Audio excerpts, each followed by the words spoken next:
ఏంటి ఆకుల శ్రీవాణి గారు సరూర్ నగర్ లో ఎక్కువగా ఓన్లీ సోషల్ మీడియా ప్లాట్ఫామ్ లోనే కనిపించినట్టుగా అనిపిస్తావు. నిజంగా పని చేస్తున్నారా? అసలు సరూర్ నగర్ కోసం ఆకుల శ్రీవాణి గారు ఏం చేశారంటే ఏం చెప్తారు? సరూర్ నగర్ ప్రజలకు సమస్యలు ఉన్నాయి, ఆ సమస్యలు నా వారికి చెప్పారు కాబట్టి ఆ సమస్యలను నేను వేరే అధికారుల వారికి తీసుకెళ్లడానికి నిరసనలు చేశాము, ప్రశ్నించాము. అంటే నా స్టైల్లో నేను వాళ్ళని ఎదుర్కొన్నాను.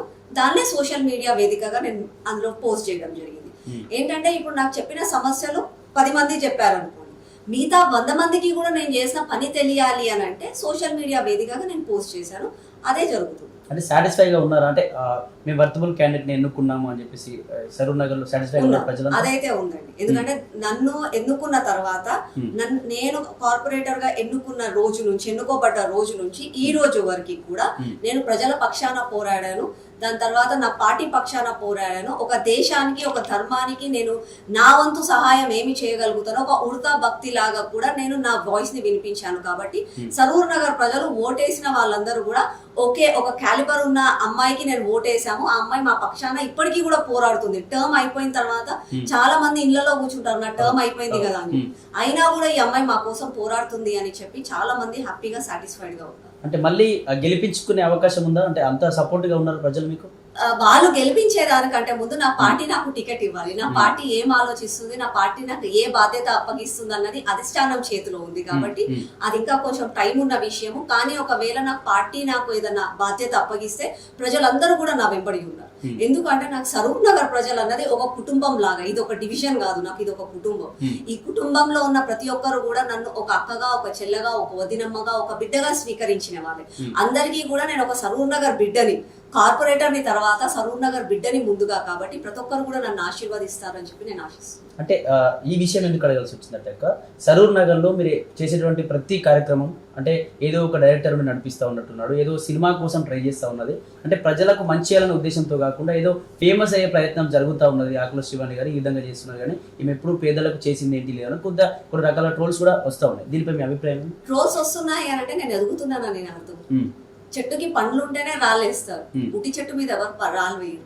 అద్దాల మేడలో ఉన్న వాళ్ళ పైననే రాళ్ళు పడతాయి. నా పైన రాళ్ళు పడుతున్నాయి అంటే నేను ఎదుగుతున్నాను, వాళ్ళు నా మీద రాళ్ళు వేసేటట్టుగా నేను చేస్తున్నాను. కాబట్టి నేను చాలా ఎదిగానని చెప్పి నేను అనుకుంటాను. కానీ ఈ రోజు సరూర్ నగర్ ప్రజలు అర్బనైజ్డ్ ఏరియా, ఇక్కడ ఉన్న సమస్యలు చాలా నార్మల్ సమస్యలే, జనరల్ గా ఉన్న సమస్యలే ఉంటాయి ప్రజలు.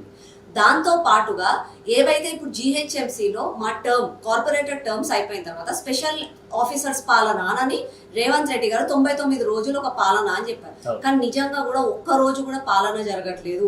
స్పెషల్ ఆఫీసర్లు కేవలం స్పెషల్ గా ఏసీ రూమ్లలోనే కూర్చుంటున్నారు, కానీ క్షేత్ర స్థాయిలో వాళ్ళు పని చేయట్లేదు.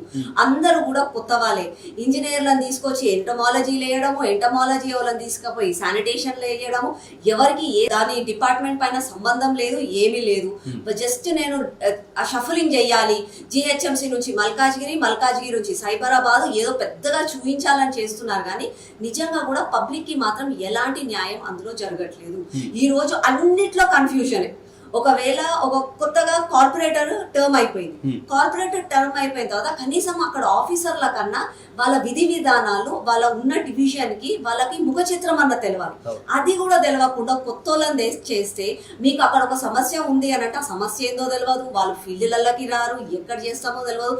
పేపర్లు ఇస్తున్నామే కానీ ఆ పేపర్లు బఠానీలు బుక్కడానికి తప్ప దేనికి పనికి రావట్లేదు. ఆఫీసర్ల పాలన అయితే జరగట్లేదు. ఇట్లా ఇప్పుడు ఆకుల శ్రీవాణి గారు మతవాది అని మేమంటాం, మీరేం చెప్తారు? కాదని నేను అంటాను.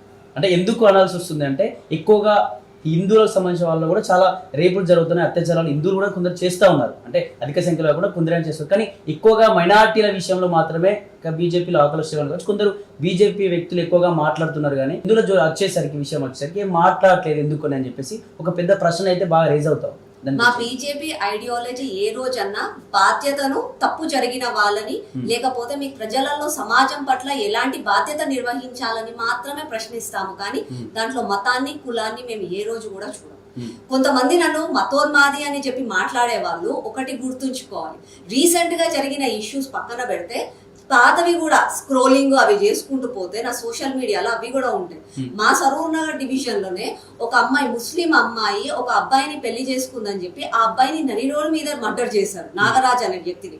అతను SC అబ్బాయి, హిందూ అబ్బాయి. కానీ ఆ రోజు నేను హిందూ ముస్లిం గొడవ తీసుకురాలేదు.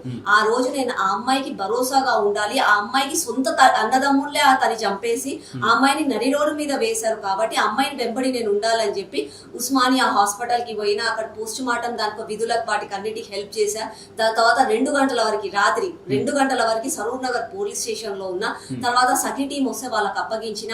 ఆ తర్వాత మళ్ళా అమ్మాయి ఎలా ఉందో ఒక్క రోజులో వదిలేయొద్దు అమ్మాయిని అని చెప్పి మళ్ళా కనుక్కున్న. అమ్మాయి బాధలో ఉంది అని తెలిస్తే వికారాబాద్ కి పోయినా, అంత్యక్రియలు అయ్యే వరకు ఉన్న. తర్వాత ఎస్సీ కమిషన్ వచ్చినాక ఆ అమ్మాయికి ఉద్యోగము ఇల్లు భరోసా కల్పించిన తర్వాత నేను అక్కడి నుంచి వచ్చాను. నేను ఆ పనులు కూడా చేశాను. ఒకవేళ నేను నిజంగా మతోన్మాదిని అయితే ఆ అమ్మాయి ముస్లిం కదా, ఆ అమ్మాయి దగ్గరికి ఎందుకు వెళ్ళాలి, ఈ అబ్బాయి ఎస్సీ కదా, ఈ అబ్బాయి దగ్గర కూర్చొని న్యాయం కావాలని చెప్పి క్యాండిల్ ర్యాలీలు చేసి అయిపోతుంది కదా. కానీ ఆ రోజు అలా చేయలేదు. అన్యాయం జరిగింది ఈ అమ్మాయికి, ప్రాణం ఆ అబ్బాయి కోల్పోయాడు, అది పక్కన పెడితే ఇప్పుడు బతుకున్న అమ్మాయికి కూడా అమ్మాయికి ఎలాంటి భరోసా లేకుండా పోయింది. రోడ్డు మీద ఒక్కతే ఉంది, అటు అత్తగారు పట్టించుకోవట్లేదు, తల్లి వాళ్ళే సొంత భర్తని చంపేశారు కదా, మళ్ళీ అమ్మాయి సంగతి ఏంటి అని చెప్పి నేను ఆ రోజు అమ్మాయి పక్షాన నించున్నాను. ఇప్పటికీ కూడా నా సరూర్ నగర్ లో అందరూ ముస్లిం అన్నదమ్ములే గానీ అక్క చెల్లెళ్ళే గానీ ఏ సమస్య పైన కూడా నాకు ఫోన్ చేస్తే వాళ్ళకి నేను ఒక కార్పొరేటర్ గా, నేను ఒక సరూర్ నగర్ బిడ్డగా నేను వాళ్ళ ఎంబడి ఉంటాను, వాళ్ళ ఎంబడి పోరాడతాను.